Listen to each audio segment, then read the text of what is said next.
Varsity 4 pregame show. I'm Alessandra Pontbriand. We're taking things inside the studio tonight because of the rain. Now, tonight in the Corral, it's a showdown of stars. Some of the best high school players in the area, loaded with college offers, going head-to-head under the lights. Taking center stage is the top sophomore in the entire nation, Mandarin's electric wide receiver, Bryson Wright. The Mustangs hosting Fletcher in our Varsity 4 game of the week, and this one comes with major playoff implications. Let's take a look at the Varsity 4 keys to the game. First, Fletcher needs to focus on stopping the ground game of Mandarin. Mustangs will move the ball through the air, but Senators can allow success on the ground as well. Mandarin's defense is stout from front to back. Mustangs can win this game by leaning on that side of the ball.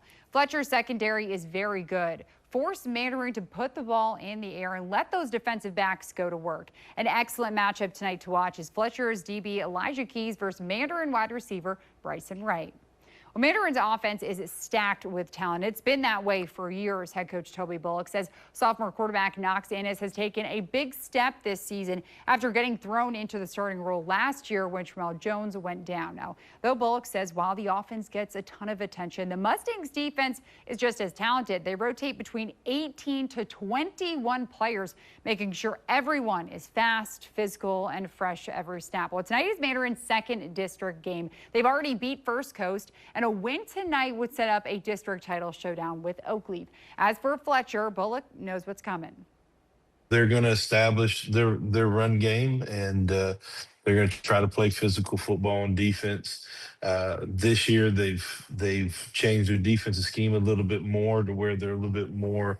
You got to prepare for a little bit more. In the years past, they represent what their coach wants really well. You know, he's a former running back, and I think he believes in running the ball.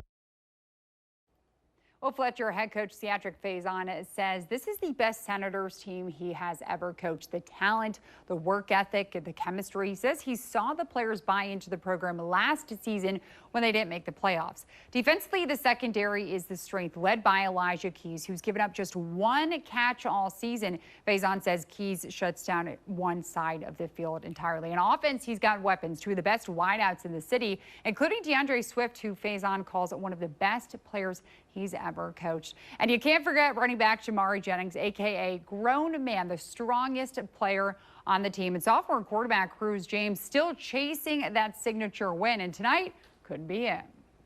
It's football for us, but it's a district opponent. Last year we lost to them 8-0.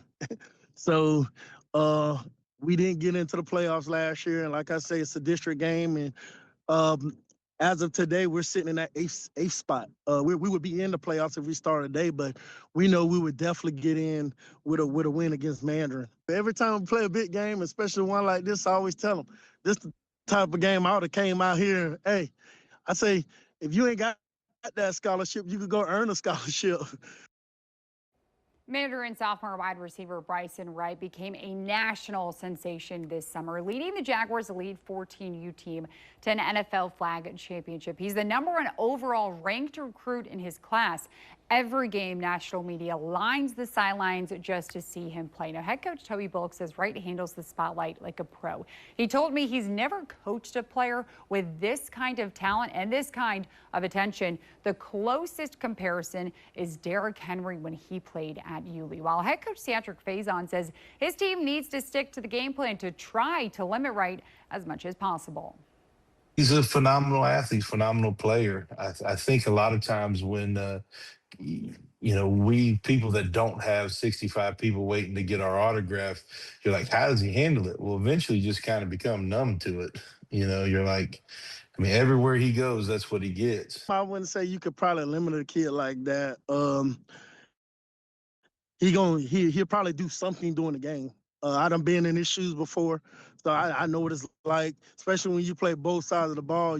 It's any return kick, so it's many ways to try to impact the game. As we wrap up, also make sure to tune into Varsity 4 every Thursday night during the school year from 10:45 to 11 p.m. right here on News4JAX. Justin Barney and I will be bringing you the latest high school sports news each week. Varsity 4, your home for high school sports. Well, thank you for watching the Varsity 4 pregame show. Stay with us on News4JAX Plus for Friday Night Lights. Then tune back in tonight at 10:30 p.m. for Varsity 4 football. Good night.